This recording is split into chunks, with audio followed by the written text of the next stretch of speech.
All right, folks, you have made it to part 3 of your human rights hyperdoc. And for it, you're going to be using a website that we're going to use a great deal throughout this unit and occasionally after this unit this year. So, the website that we're going to be using is Freedom House. Freedom House is a fantastic resource. It is a nonprofit organization that keeps track of freedom and human rights across the world. So, the very first thing you want to do is click on the hyperlink. And when you click on the hyperlink, it takes you to Freedom House's map. Now, with this, a couple things with it.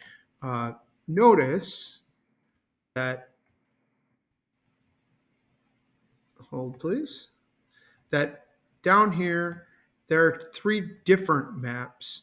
There is the global freedom, the internet freedom, and democracy status. We are going to be using the global freedom. Internet freedom talks about the internet within that country, and democracy is more specifically government. The global freedom map, which it should default to open, is focused in on their overall Freedom House reports.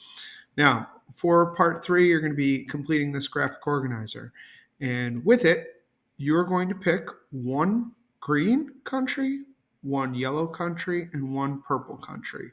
So the map key, green, means that the country is primarily free. It does a nice job of upholding human rights. The purple are not free and has numerous human rights violations. And the yellow is in between. So you're going to choose one of each, I don't care which, to look at and examine. So I'm going to choose for our green, one of our Scandinavian countries. I'll just pick Sweden here. It's got 100 out of 100. That is the top score. So Sweden does a fantastic job of upholding human rights. Now, you want to then click on View This Report. When you click on View This Report, it will get this.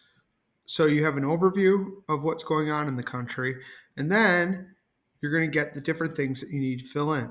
So does the country have free and fair elections? Let's look. The electoral process, it's 4 out of 4. So it does a very nice job having free and fair elections. Notice they have the sub-score here, and it is the various criteria here. So 4 out of 4 is good. When you see the 2s, then you're probably in the yellows, and when you're in the 1s and 0s, you're probably in the purple. Now, with this, because it does have free and fair elections, you're just going to type in yes. For the yeses, there's nothing more you have to do with it. You can just leave it be. So then we'll go down to, does country have free and fair media? You got to scroll, keep scrolling past. Oh, free and independent media right there. 4 out of 4. That's excellent. Yes. Does the country have freedom of religion? Again, you're going to scroll. Are individuals free to practice and express their religious faith? 4 out of 4. That's perfect. Yes. Does the country have free speech? You got to scroll down. Are individuals free to express their personal views on political or sensitive topics? 4 out of 4. Private discussion is open and vibrant. Yes. Does the country have freedom of assembly or right to protest? 4 out of 4. Yes. And then down here, does the country have free and fair trials? Go down. Rule of law. Is there an independent judiciary? Due process. Again, you have 4 out of 4 for free and fair trials. Yes. Does the country have freedom to move? Keep scrolling.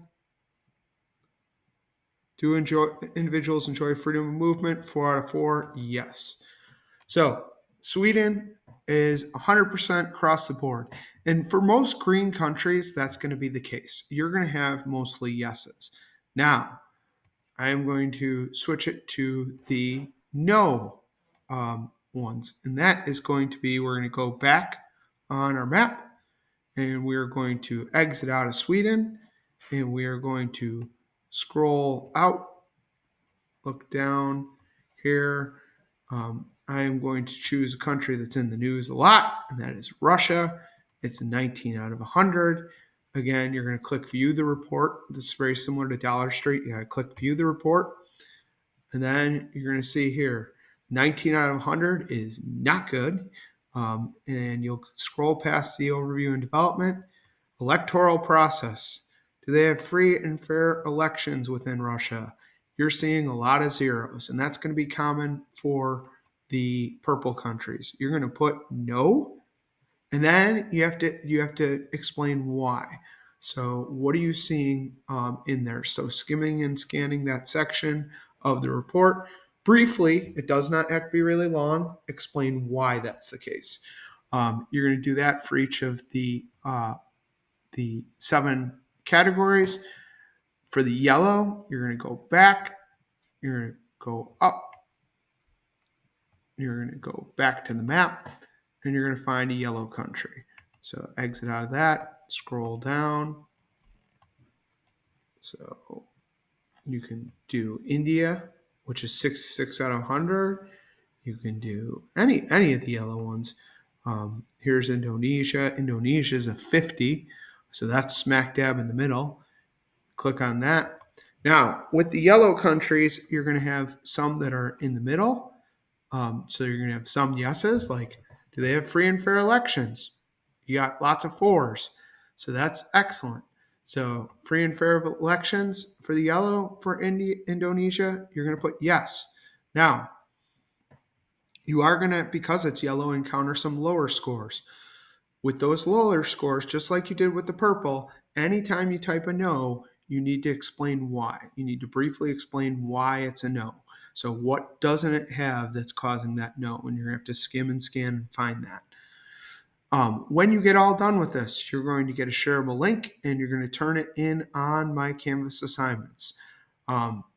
So if you have any questions, you know where to find me, and have a great day.